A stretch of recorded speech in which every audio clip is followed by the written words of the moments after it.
You think you're in love? You think he's the one? You have this deep-seated belief that the connection you share is rare, special, and completely impossible to replace. But I need you to listen closely because I'm about to share the truth you've been avoiding, maybe for years. You're not in love with him. You're in love with the feeling of not being alone. Hey, and that's the real reason you stay. It's why you're still there even when he doesn't choose you. Even when he doesn't show up for you, and even when, deep down in your gut, you know the relationship is already over. I'm going to be honest, this video might hurt. But my promise to you is that it will also set you free. Let's be clear about what this is. This isn't a love story, it's a story of emotional survival. What you've been calling love is actually a powerful psychological reaction. It's driven by a fear of abandonment, a fear of the emptiness that follows, a fear of the silence, and maybe the most terrifying fear of all, seeing your life without a man in it. You're not staying because of him or the unique connection you think you have. You're staying because you're absolutely terrified to face your own loneliness. Now, I want you to hear this. This isn't a weakness. It's conditioning. From a very young age, women are often taught to prioritize attachment over their own identity. We're taught to value connection over clarity and to seek comfort even when it means sacrificing the truth. This conditioning creates a dangerous confusion. You start to mistake his fleeting attention for genuine affection.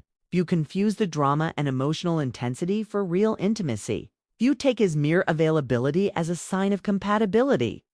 And worst of all, you confuse the constant state of anxiety you're in for the feeling of being in love. So, how can you know for sure? How do you cut through the confusion and see the truth? I'm going to walk you through the 7 diagnostic signs that what you re-feeling is unlove, but a deep-seated fear of being alone. The first sign is this. You love the idea of him more than the reality of him. You spend your days replaying the moments he was great, the potential you see, the man he could be if he just tried a little harder. You cling to these highlight reels, ignoring the consistent day-to-day reality of who he actually is. That's not love. That's called fantasy bonding, and it's a powerful trap. Sign number 2.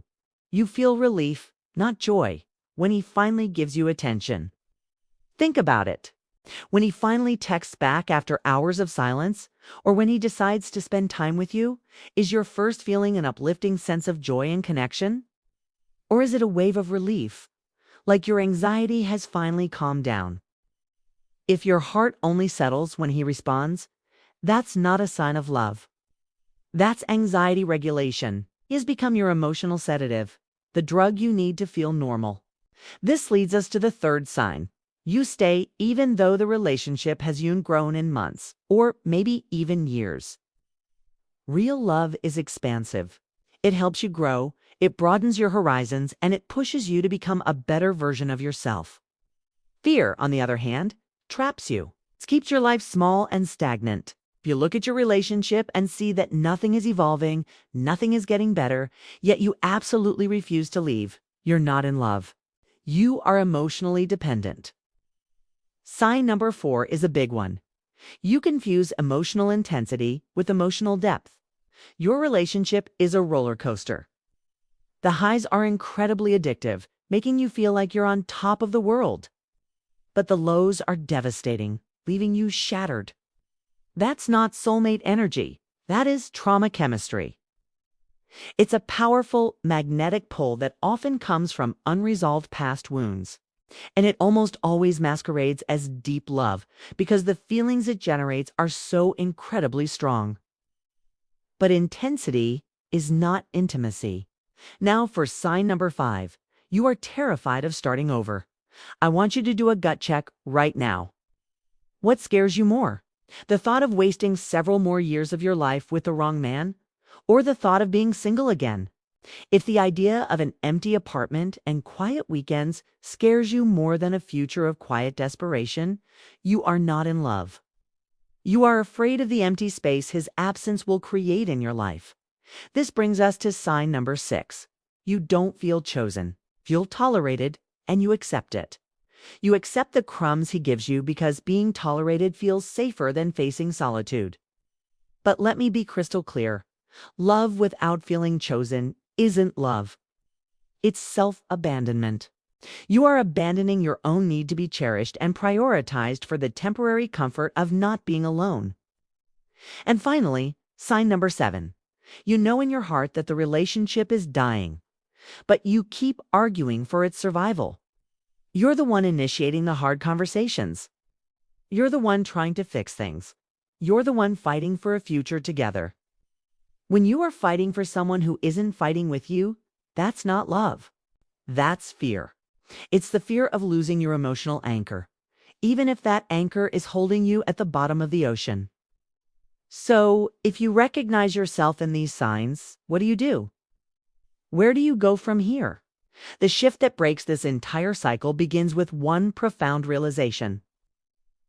You don't actually fear losing him.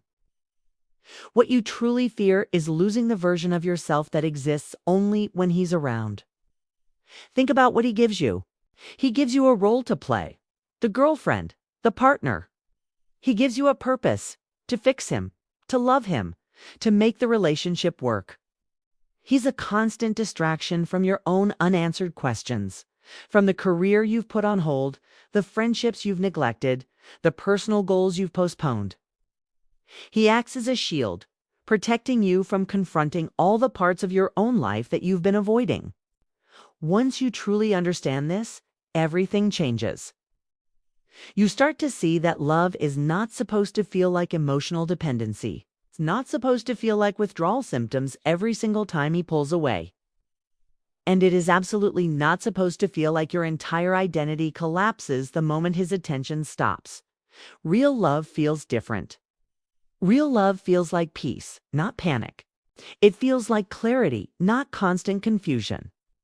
And most importantly, it feels like a choice you make every day, not an act of desperation. Here is the ultimate truth. You don't need a man to give you an identity. You need to build your own identity so that you can choose a partner from a place of strength, not scarcity. You need to be so whole and complete on your own that you don't need someone else to fill your voids.